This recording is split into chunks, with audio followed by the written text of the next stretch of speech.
ক্যামেরার দিকে তাকিয়ে ইউনিয়ন পরিষদের চেয়ারম্যানের কক্ষে তালা ঝুলাচ্ছেন কয়েকজন। ভিডিও এবং ছবিতে সেই প্রমাণও রাখছেন তারা।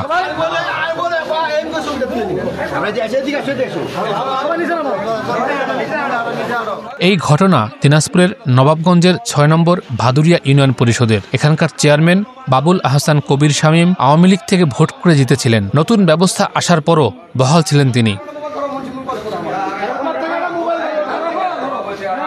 ২১শে আগস্ট ভাদুরিয়া বাজার থেকে বিএনপির নেতাকর্মীরা একটি মিছিল নিয়ে ইউনিয়ন পরিষদে গিয়ে চেয়ারম্যানের কক্ষে তালা দেন। তাদের অভিযোগ, চেয়ারম্যান শামীম দুর্নীতি ও অনিয়ম চালিয়ে যাচ্ছেন।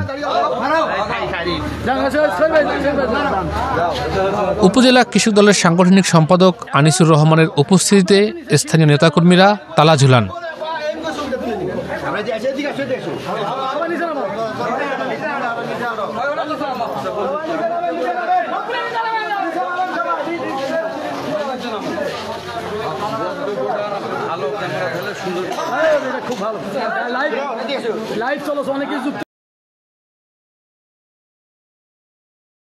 ওয়ালটন এখন দেশের সীমানা পেরিয়ে পৌঁছে গিয়েছে ৫০টিরও বেশি দেশে। ওয়ালটন, ঘরে ঘরে, বিশ্বজুড়ে।